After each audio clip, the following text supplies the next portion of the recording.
It's amazing how a single sound can just echo through time, right? Carrying all this history with it.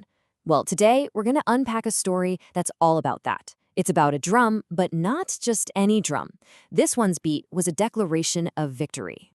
All right, so let's get right into it. To really get why this whole thing is so important, we have to start with the object itself, the thing right at the heart of the story.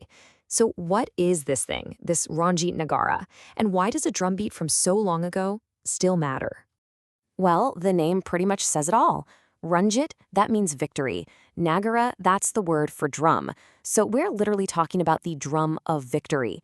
Right away, you know this isn't just for music or parties. Its whole purpose is baked right into the name. That's a huge statement. And the year we need to lock in on is 1680. It's so important that we have this specific date. This isn't some legend from once upon a time. Nope, this was a real, deliberate act that happened in a specific year, and it basically kicked off everything that came next. So who was it? Who was the one who decided in 1680 to play this drum and send this powerful sound out for everyone to hear?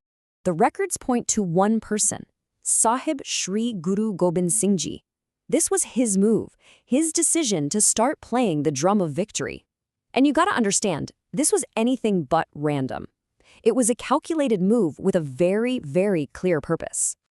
And that really gets us to the heart of it all. I mean, why a drum? Sure, it's loud, it gets attention, but this wasn't about throwing a party. This sound had two very specific jobs to do. One was super practical, and the other was deeply symbolic. So let's break down those two functions, right? Think of it like this. It was a call, and it was a declaration. And here they are, side by side. What's so cool is how it worked on two different levels at the same time. On one hand, it was a totally practical signal, right? Hey, Halsa, time to assemble. But on a much deeper level, it was this huge symbolic statement. It was a claim of sovereignty. Okay, let's unpack this a bit more, because this is where the story gets really powerful. Calling people together is one thing. That's straightforward. But declaring that you are your own rulers, that's a whole different ballgame. So first up, the practical side. Think about it. This is way before phones, before anything like that. How do you get a message to everyone fast? A huge, loud, unique sound.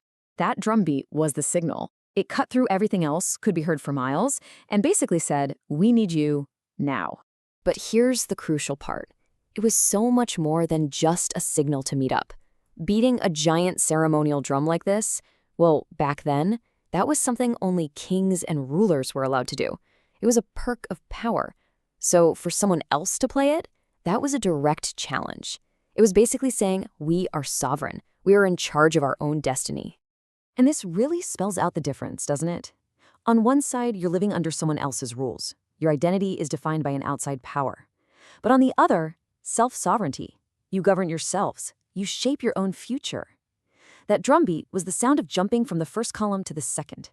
It was a loud, clear rejection of being ruled and a powerful claim of self-rule. So, when you boil it all down, that's what this is about. The Ranjit Nagara wasn't just a drum.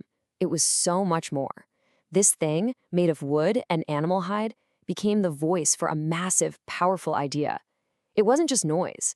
It was the broadcast of a people's identity and their undeniable claim to rule themselves. And that kind of leaves us with a big question, doesn't it? That was a powerful symbol back in 1680, but the idea behind it is timeless. It really makes you think about the symbols in our world today. A sound, a flag, a song. How do these things still work to shape who we are as a community and what we want our future to be?